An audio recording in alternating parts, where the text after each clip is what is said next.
Hey everybody, welcome back to the channel. Normally I do my intros before I start working on stuff on my Jeep. However, the day that I started working on this, I thought I had all the correct parts to finish my water to air intercooler setup, and it turns out I didn't.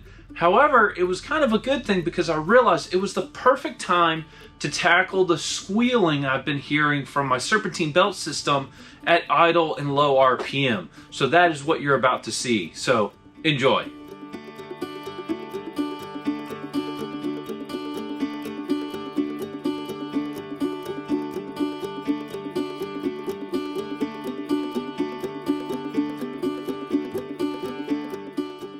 Alright, I've realized a couple of things. This is the perfect time to tackle something that's been bothering me for months. I still have a horrible squeak in my serpentine belt system. Now I ordered some parts, and we are going to fix that. I'm now going to actually upgrade my serpentine belt system again. So this is revision 3, I believe, maybe 4. So it has 2 idler pulleys, and I'm hoping between that I've pulled enough slack out of the belt system that the belt doesn't jump so much, and I can get rid of the squeaking that I'm having at idle. So what I'm going to do now is actually disconnect the radiator, and I'm kind of hoping I can just kind of lay it down right here so I don't have to disconnect the electric fan or the automatic transmission line. So I'm going to get back to work.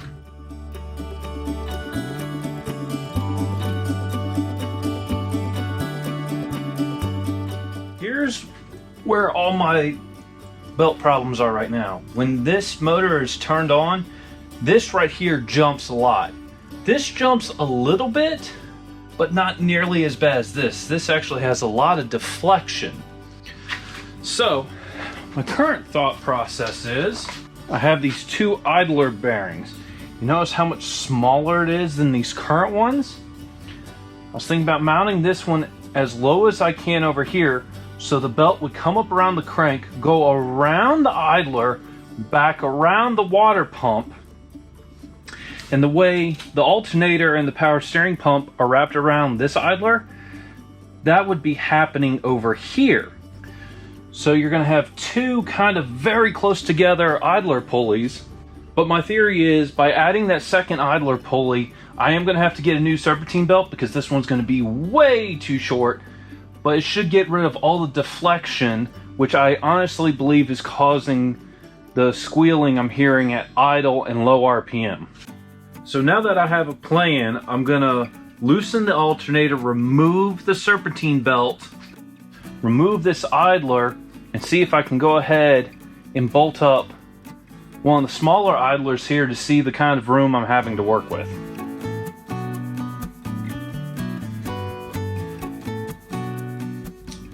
I'm going to try something to make my life easier. I've been putting a nut on the backhand side, and it's been a real struggle. I have some of these larger nut certs, which fit perfectly, and that would make my life a lot easier for installing and removing all this. So I'm going to drill out this hole a little bit bigger so I can install this nut cert. I can have one there. Oh, it's going to be tight, but I think it actually is going to have to be here. I'm going to have one about there. This will tell me. Oh yeah. So if I have one here, that's going to be more than enough room. I like that.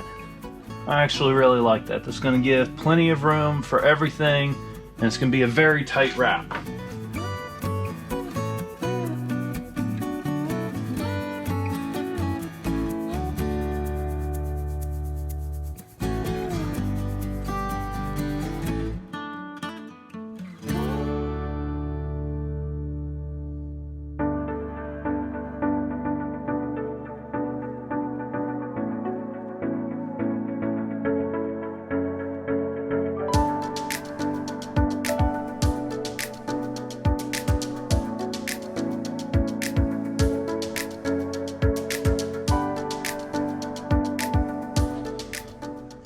Alright everyone, I have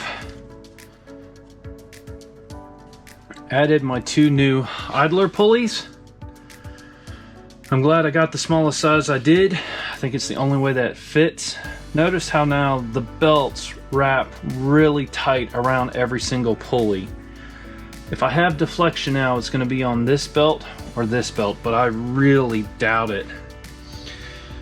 I never had much deflection up here or down here. It was always over to this side. So now I'm going to go order a belt that's about this length.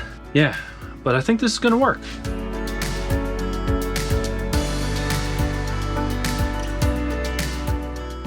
All right, the belt is on. I really like the way it's wrapped. I've definitely gotten rid of my deflection that I had here. Little bit worried I'm gonna have deflection here, but I actually have a way of solving that if I do, oddly enough. I've never had a problem here, so I'm not worried about it.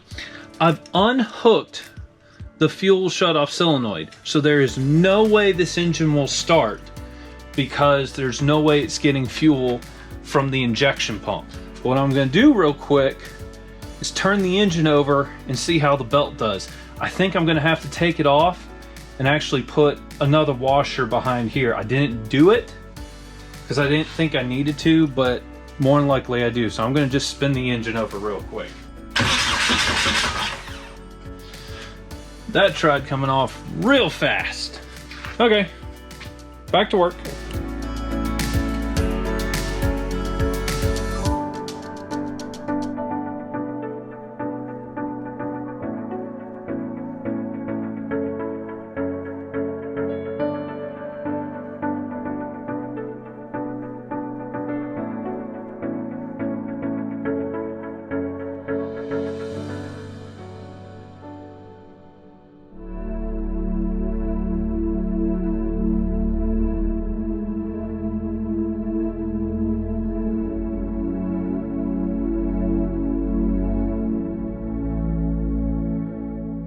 I keep having issues with the belt wanting to come off the water pulley or go backwards.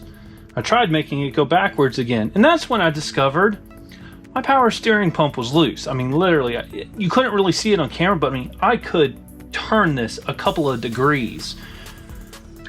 And I'm not sure how that got loose, so I just tightened that. I'm about to tighten the belt up again, turn it over, and see what it does.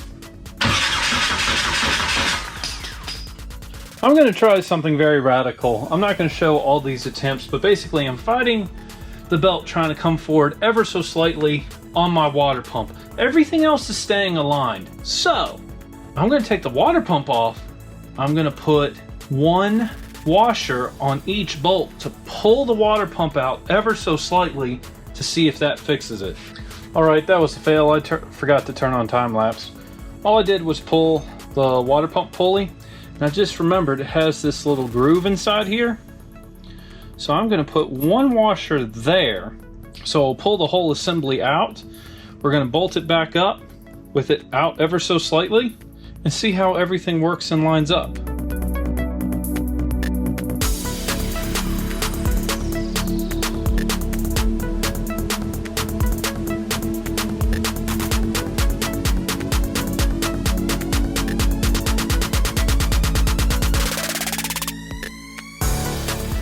Alright, what I just noticed is this nutsert is not seated correctly. It's actually in at an angle, which is this side is high, so it's pulling out on this. So I am going to attempt to pull on this nutsert a little bit more and see if I can't try to straighten this thing out.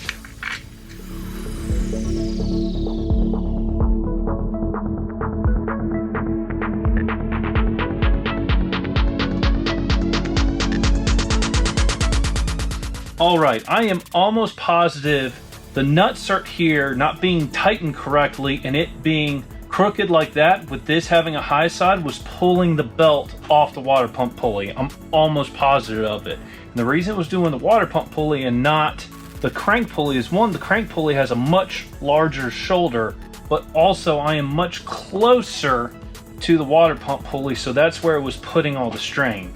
So I think I'm going to open the shop real quick and run this for about 5 seconds just to see what everything does.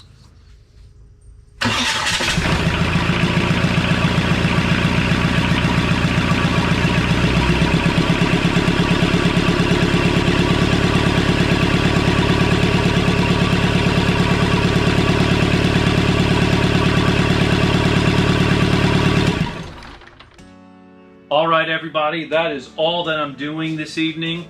I am so happy to have the squeal gone on my serpentine belt system on my Kubota diesel engine. I really like the way this turned out. I really believe the amount of deflection I had over here was causing the squeal. I think that was a huge problem. I'm also wondering if spacing out the water pump pulley helped also. I know at one point someone months ago told me part of the squeal could be the pulley alignment. And now when I look down everywhere, everything seems to be really aligned very nicely. But anyway, it's YouTube. You know what to do. Take out more than you bring and tread lightly. I'll see you soon.